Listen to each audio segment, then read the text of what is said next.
Hadirin para kiai, para asatidz, malam hari ini kita sama-sama kumpul untuk beristighosah, bermunajat, membaca Hizbun Nas, karangan seorang ulama dari Maroko, muassis Thariqah Saziliyah, yaitu Syekh Abi Hasan As-Sazili.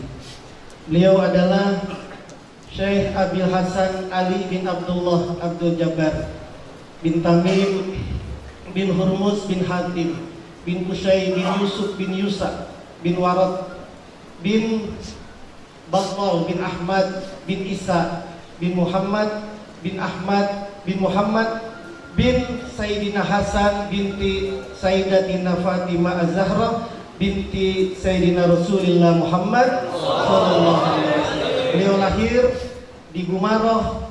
Gumaroh itu satu desa kecil di Maghribi, sekarang itu namanya Maroko, pada tahun 1197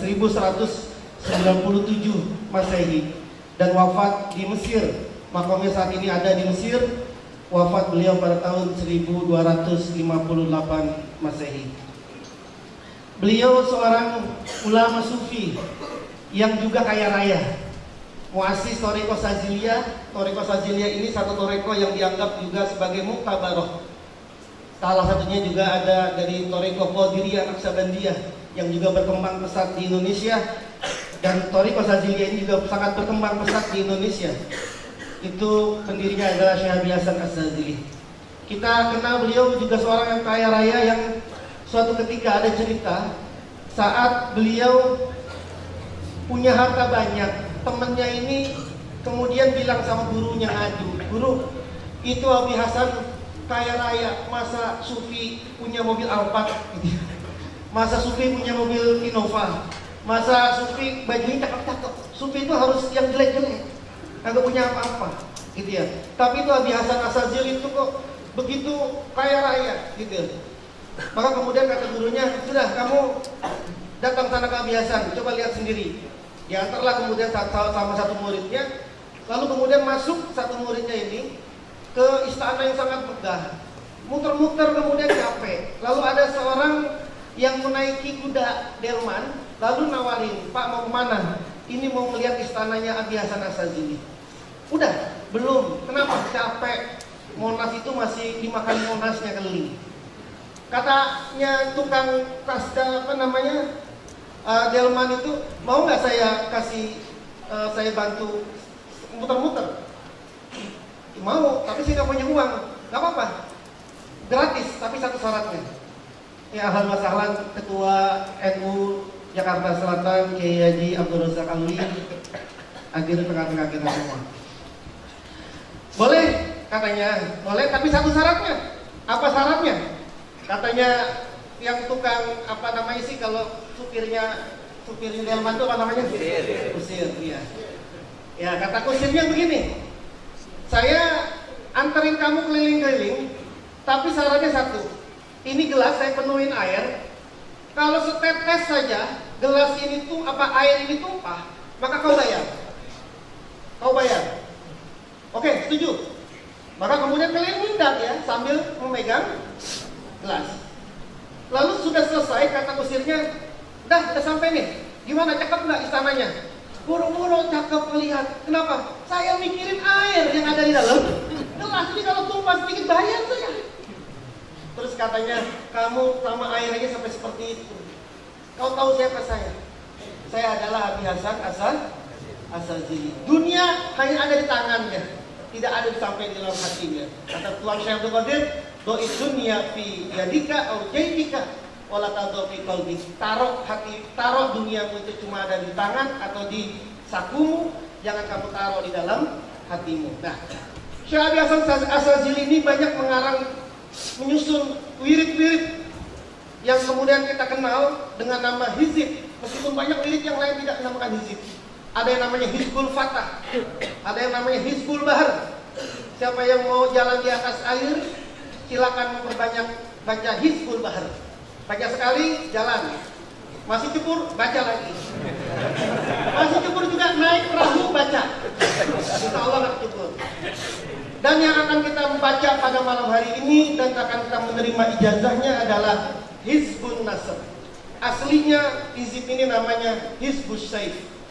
Beliau mengarang hizib ini ketika beliau ikut perang pada tahun 1250 Masehi.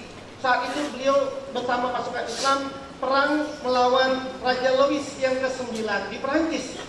Jadi ketika beliau masuk ke Perancis melalui satu desa yang namanya desa Mansuro, maka kemudian beliau mendapatkan ilmu laduni. Bahkan satu riwayat beliau langsung didiktekan oleh baginda Rasulullah SAW. Maka kemudian diktekan itulah yang kemudian menjadi disebut dengan Hizbus Saifi. Bukan Saifi ya, karena ini Hizbus Saifi beda lagi. Hizbus Saif, pedang. Karena ini ada dan ditulis di satu desa yang namanya Mansurah, maka kemudian hizib ini dikenal juga namanya Hizbun Nasr. Jadi bukan pakai ismafulnya, tapi pakai masdarnya. Hizbun Nasr, hizib pertolongan. Meskipun seluruh hizib juga namanya pertolongan. Jadi asli Hizbus Saif, maka kemudian disebut dengan Hizbun Nasr. Hizbun Nasr ini terus berkembang sampai pada zamannya misalkan Wali Kutub pada zamannya Fadilatul Syekh Al-Alim Al-Alamah Almarhum Al-Maghfurlah Abuya Kiai Haji Muhammad Dumyat. Beliau pada tahun sekitar 1968 sampai kemudian beliau menyusun satu kitab, yang kitab ini ada di tangan para hadirin semua yang ada di sini. Apa kata beliau di situ? Mengapa kitab ini ditulis sama beliau? Dan mengapa Hizib Nasori itu kemudian diijazahkan secara umum dan ditulis secara khusus sama beliau dalam satu kitab namanya Rosnul Qasr fi Khasa'is Hizbin Nasr, tumpukan istana di dalam khasiat-khasiatnya Hizib Nasr. Beliau memberikan gambaran pada tahun 1968 yang saya yakin juga masih sama gambaran itu terjadi pada saat ini. Kata beliau, lamma ahdaqat 'alan nasi fitnatuz zaman. Ketika sudah menimpa di tengah-tengah masyarakat fitnah zaman. Fitnah zaman itu fitnah yang kontemporer, fitnah musiman. Kayak sekarang musim kampanye, musim pilpres, musim pileg. Fitnah zaman ini. Wa ahata bihim suratiha kullamakan. Kegalauan meliputi masyarakat di semua tempat. Ini fitnahnya luar biasa. Udah nggak bisa lagi membedakan mana hoax mana bukan. Dan kita semua gundah di semua tempat. Di warung kopi ribut masalah itu.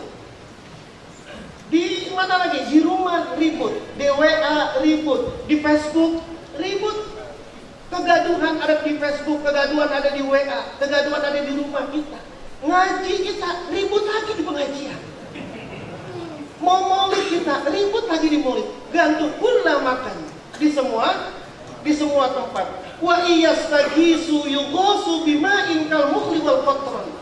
Ketika kita semua minta pertolongan kepada Allah, yughasu bima'in kal mukhli, Allah kasih pertolongan kita berupa air, seperti air yang mendidih dan air timah. Aus kita, bukan air yang menyejukkan, bukan air yang menghilangkan dahaga, tapi air yang mendidih, yaswil wujuh, yang memerahkan muka kita, yang membakar muka kita. Pengen banget kita ini zikiran, masuk kita ke majelis zikir. Ternyata majelis zikir itu isinya adalah kal mukhli bima'in kal mukhli, ngaji lagi terus, nginak sana, nginak sini. Mau kita pergi ke maulid biar kita dapat rahmatan lil alaminnya baginda Rasul, akhlaknya Rasul. Datang kita ke majelis maulid, isinya maulid, ngaji lagi. Kita mau apa? Kita mau munajat.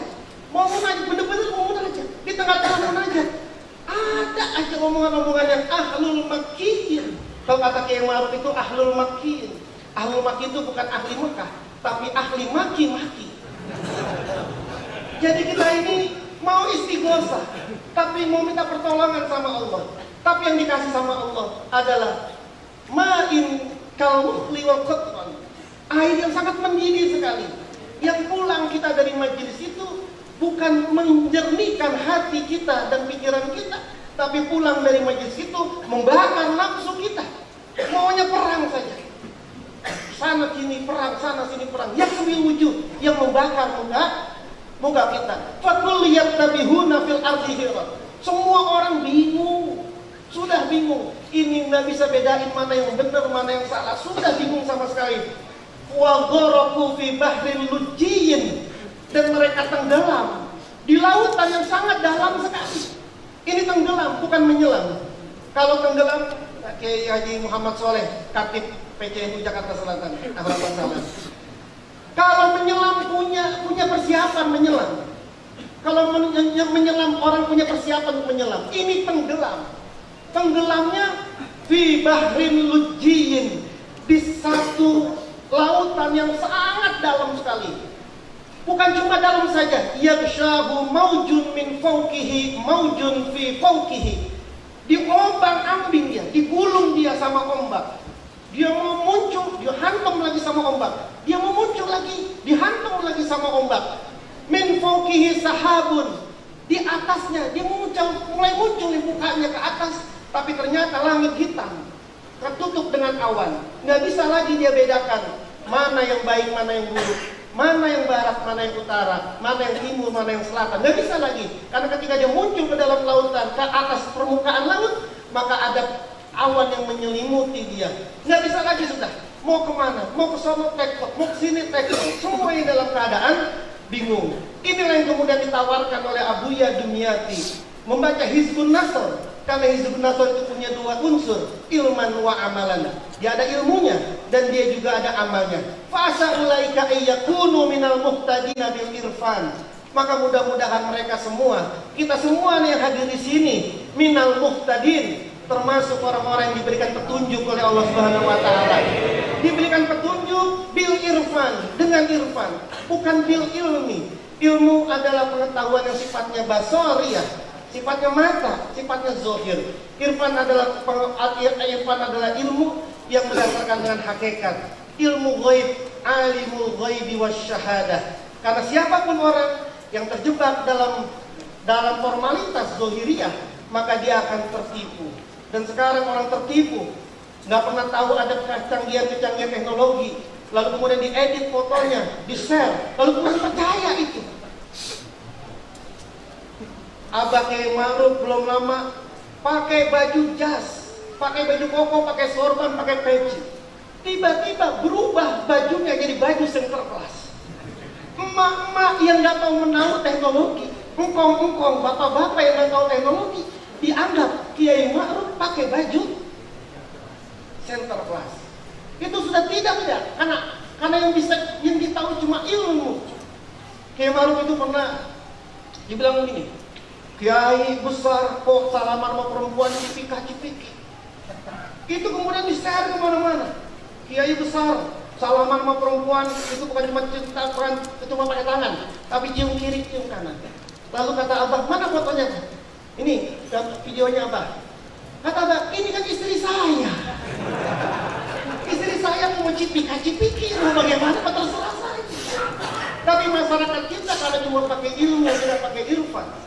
Yang kita butuhkan saat ini bukan cuma ilmu, tapi juga irfan yang melalui zauq wal kasab, melalui intuisi dan juga dengan kasab. Maka mudah-mudahan kita semua termasuk minal muhtadin, orang-orang yang diberikan petunjuk oleh Allah Subhanahu wa taala.